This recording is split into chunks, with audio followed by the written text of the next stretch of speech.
Are we working this time? Yeah, I'm back. And then the video went, bang, we're not working.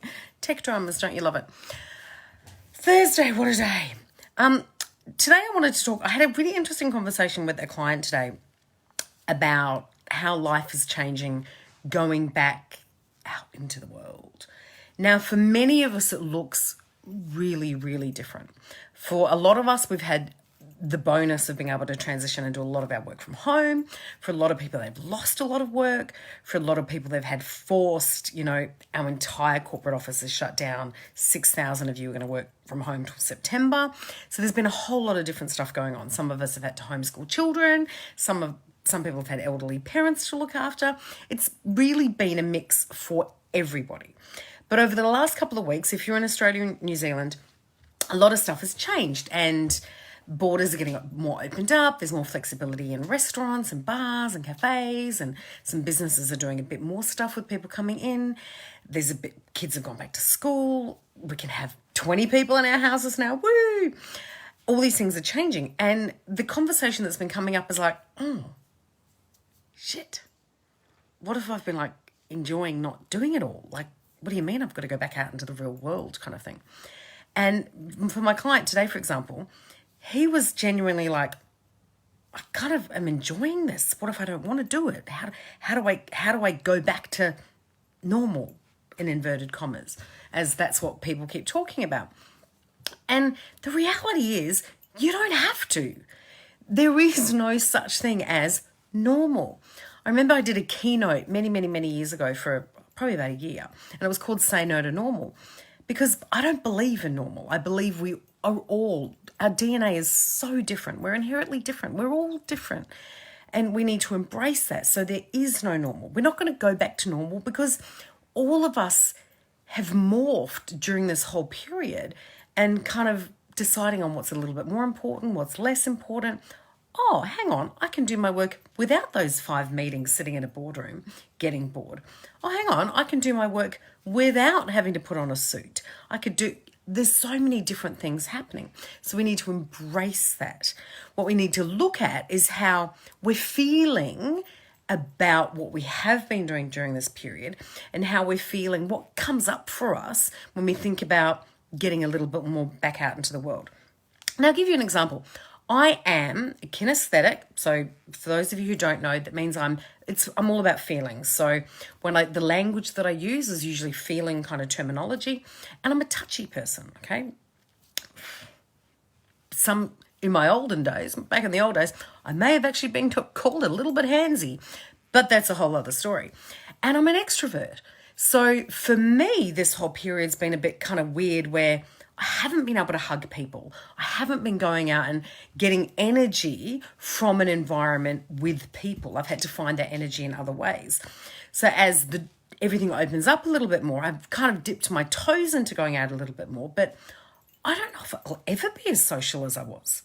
I don't know.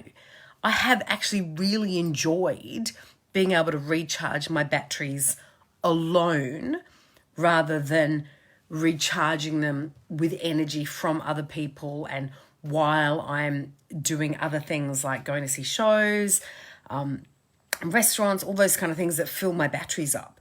I've had to do it I've had to learn how to get that energy from other ways. I'll give you an example. A true extrovert, and let's just be straight, the extrovert introvert thing, it's not black or white. Just like you're not particularly right brain or left brain. It's a spectrum for all of those things. So on the line that is extroversion and introversion, I'm way higher up on the extrovert list. However, I love alone time, and I have always loved alone time. I've spoken before about, loving going to the movies, walks for the beach, dinners by myself. That's not a problem. I can recharge my batteries without other people.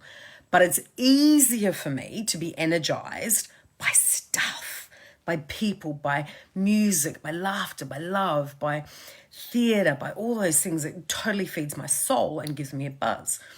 So for you guys watching me during this whole process, a lot of people have said to me, oh, Sam, you're always so energetic. You've got this buzz. And I'm like, so I've had to work out how to do that without other people. I've had to work out how to recharge my own batteries without being in an amazing theatre or being at a restaurant surrounded by people I love, or having 10 people over for dinner and having lots and lots of hugs.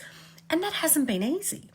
So I just want you to pay attention to how you have dealt with all of this.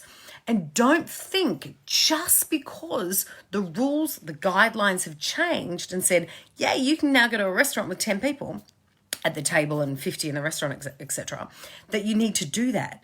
You don't.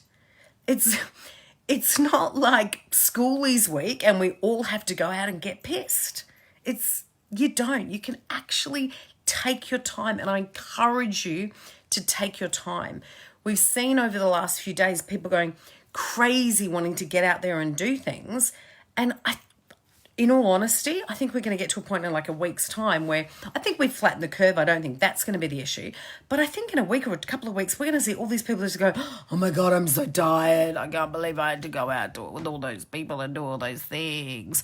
And people are just going to be like, ugh, because we've had to fuel ourselves in different ways.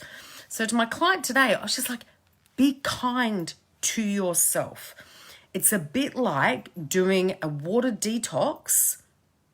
I shouldn't use that analogy because I've actually never done a long water detox. Like a juice detox, a fasting kind of thing. Say you did a 48-hour fast and you decided that the first meal you wanted to have after that 48-hour fast was macaroni cheese. You would be so ill. Your insides would go, excuse me, what the hell do you think you're doing? This is not going to happen. And you'd be really, really ill. That is what it is going to be like if you throw yourself back into doing exactly what you were trying to do 6 months ago. It is a different world. The way your nerve endings are feeling is completely different. So be really kind and really gentle to yourself and break yourself into whatever it is you want to do slowly. So I asked my client today, because he'd been given a couple of invitations for this weekend and he felt this, and I asked if I could talk about it, so it's okay. And I said, look, write down what your invitations are and like literally sit down and go, how do I feel about it? What's the good I feel about it? What's the bad I feel about it? And make your decisions based on that. And maybe for every 2 things that you say yes to over the next couple of weeks, make sure you say no to 1 thing and give yourself that space. Okay? That's all I want to encourage you to do. Mind you, if you are completely desperate to get out there, spread your wings, woo, flip your wings and fly to daddy, and do every single social butterfly thing possible, then go for it if that's what's going to bring you joy. But don't do it because the guidelines have changed. Really, please don't do that because you will be exhausted. Take it easy on yourself and little by little by little by little, break yourself out back into your social shell. So by the time we get to July, you'll be like, back on track. Have a great night, everybody. Let me know what you're doing, what restaurants you're going to. If you're seeing anything that's really exciting that you think I'd be interested in, please let me know because, dip my toes back in the social world. And don't forget, SamanthaLeith.com/365 days, the number 365, to come to the party next Wednesday night. So crazy. See, I'm talking about not bounding back into the world. I'm organising a party. It's crazy talk. Have a great night and I will see you all tomorrow. Bye.